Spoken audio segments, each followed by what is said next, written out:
warahmatullahi wabarakatuh. Perkenalkan, nama saya Sri Unita. Saya dari Prodi Tadris Bahasa Inggris 1. Saya akan menjelaskan kronologi perumusan Pancasila.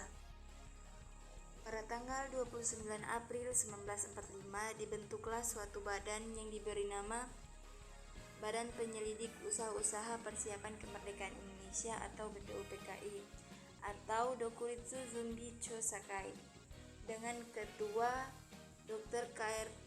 KRT Rajiman Wedyo Diningrat. Dalam merumuskan Pancasila sebagai dasar negara, BPUPKI mengadakan sidang sebanyak 2 kali. Sidang pertama yaitu pada tanggal 29 Mei sampai 1 Juni 1945. Pada masa persidangan ini, BPUPKI membahas rumusan dasar negara untuk Indonesia Merdeka. Pada persidangan dikemukakan berbagai pendapat tentang dasar negara yang akan dipakai Indonesia Merdeka. Pendapat tersebut disampaikan oleh Mr. Muhammad Yamin, Mr. Supomo, dan Insinyur Soekarno.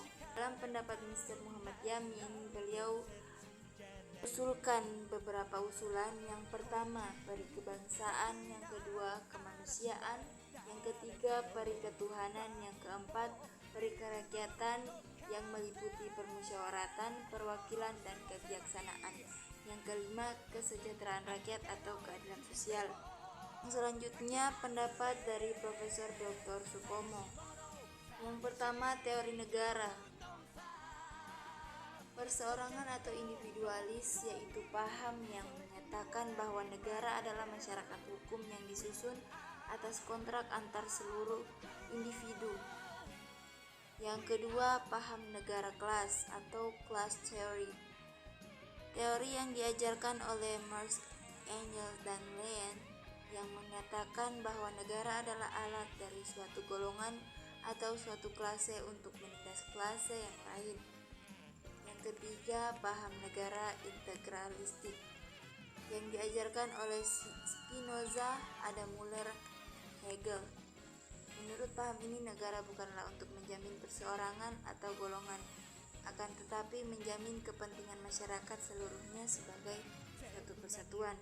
Dan yang terakhir, pendapat dari Insinyur Soekarno. Beliau memberi usulan yang pertama, nasionalisme atau kebangsaan Indonesia, yang kedua, internasionalisme atau peri kemanusiaan, yang ketiga, mufakat atau demokrasi, yang keempat, kesejahteraan sosial, dan yang kelima, ketuhanan yang Maha Esa atau ketuhanan yang berkebudayaan. Kemudian menurut beliau, Pancasila tersebut dapat diperas menjadi trisila yang meliputi nasionalisme, demokrasi, dan ketuhanan. Lalu beliau juga mengusulkan jika terlalu panjang dapat diperas lagi menjadi ekasila yang intinya adalah gotong royong. Selanjutnya, BPUPKI melakukan sidang yang kedua yaitu pada tanggal 10 sampai dengan 16 Juli 1945. Masa persidangan pertama BPUPKI berakhir, tetapi rumusan dasar negara untuk Indonesia Merdeka belum terbentuk. Untuk itu, BPUPKI membentuk panitia perumusan dasar negara yang beranggotakan 9 orang yang biasa disebut Panitia 9. Anggota Panitia 9 terdiri atas Insinyur Soekarno sebagai ketua, Abdul Qahar Muzakir, Dr. Andus Muhammad Hatta, Kiai Haji Abdul Wahid Hashim, Mr. Muhammad Yamin, Haji Agus Salim, Ahmad Subarjo, Abi Kusno Cokro Surjoso, dan A.A. Maramis. Pada tanggal 22 Juni 1945, Panitia 9 berhasil merumuskan dasar negara untuk Indonesia Merdeka. Rumusan itu oleh Mr. Muhammad Yamin diberi nama Piagam Jakarta atau Jakarta Charter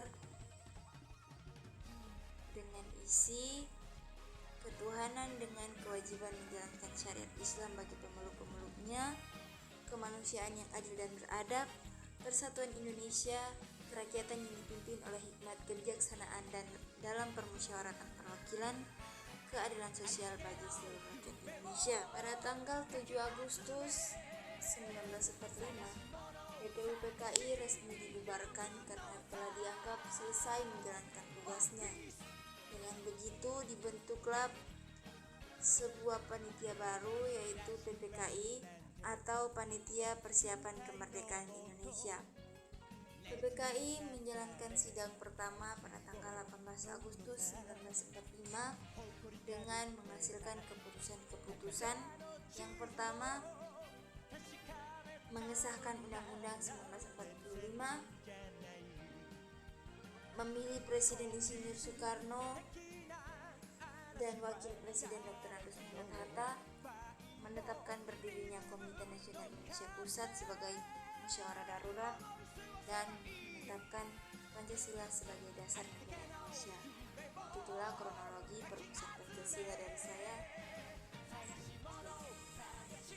Selanjutnya yaitu pendapat saya tentang apa yang harus kita lakukan untuk menjaga nilai-nilai Pancasila. Bagaimana kita mengajak generasi untuk mengamalkan nilai Pancasila itu, serta bagaimana kita menerapkan dalam kehidupan sehari-hari. Menurut pendapat saya,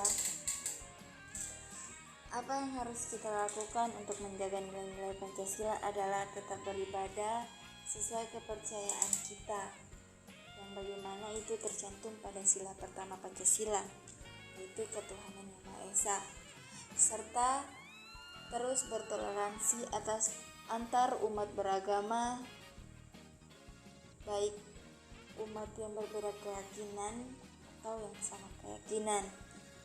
Saat umat yang berbeda keyakinan itu melakukan ibadah, kita tidak boleh mengusik atau mengganggu mereka. Karena itu tercantum pada sila kedua Pancasila, yaitu kemanusiaan yang adil dan beradab, dan tidak bertikai, karena kita sesama orang Indonesia itu tidak baik jika kita bertikai atau berselisih. Karena dalam sila ketiga Pancasila, yaitu Persatuan Indonesia, yang mengartikan bahwa kita sebagai orang Indonesia itu tidak boleh bercerai-berai. Apabila kita sudah bercerai-berai, maka negara kita tidak akan lagi aman atau tidak akan lagi baik.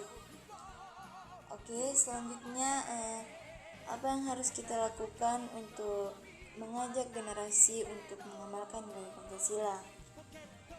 Menurut saya, kita harus memberi mereka contoh yang paling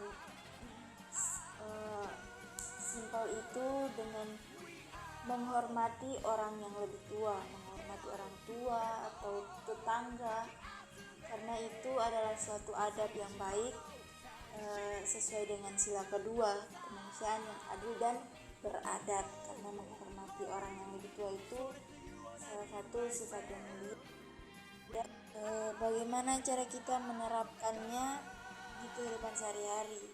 Caranya kita yaitu dengan menghargai orang tua, menghargai orang yang berbeda keyakinan, menjalin hubungan baik dengan orang-orang yang ada di sekitar kita, orang rumah, tetangga maupun teman-teman, dan selalu beribadah dan taat kepada aturan-aturan agama. Baik, sekian video pemaparan materi singkat tentang kronologi perumusan Pancasila dan bagaimana cara kita untuk mengajak generasi muda dan pendapat tentang pengamalan Pancasila. Lebih dan kurangnya saya mohon maaf jika ada kata-kata yang kurang berkenan. Assalamualaikum warahmatullahi wabarakatuh.